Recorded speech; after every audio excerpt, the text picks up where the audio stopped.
My name is Munetsi.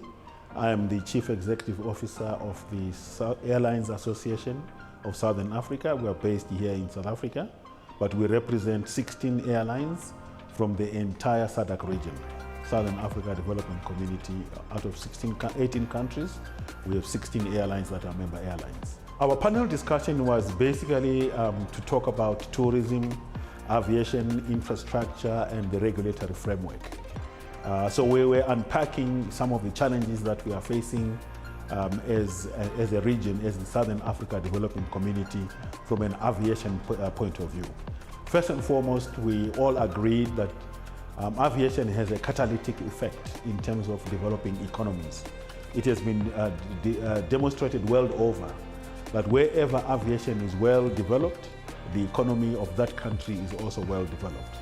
So we are asking ourselves the question, why can't we develop our aviation? It's because it's almost like a low-hanging fruit.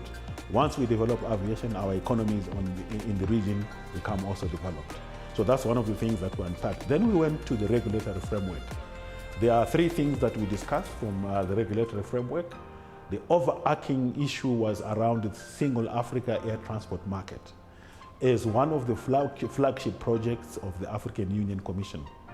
In 2018, the African Union said, we want to develop even further, because in 1988, the African Union, under the auspices of the Organization of African Unity, had what they called the Yamoussoukro decision, which was basically to say the African airspace must be opened up to all African airlines based in Africa. But they've realized that the progress was minimal. In 2018, they came together in Addis Ababa as African heads of states, and they said, let us fast track the implementation of the Yamoussoukro decision through the AU flagship project of the single Africa air transport market.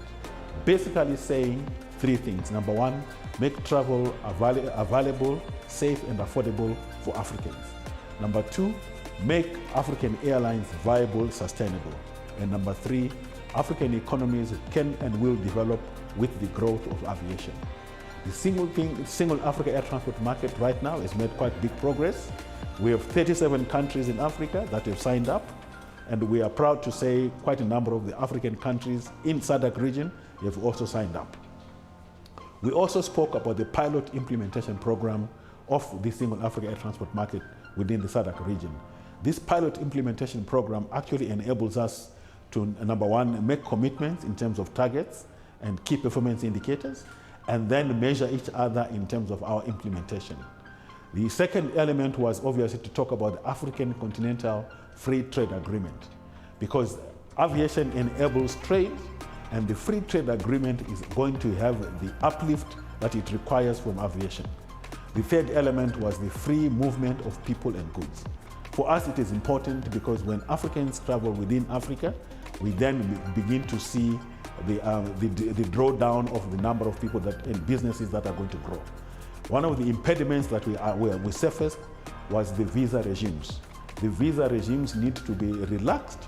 Obviously, each country needs to protect the sovereignty of its own borders, but we are saying allow Africans to come into your countries visa-free so that we can have more Africans traveling.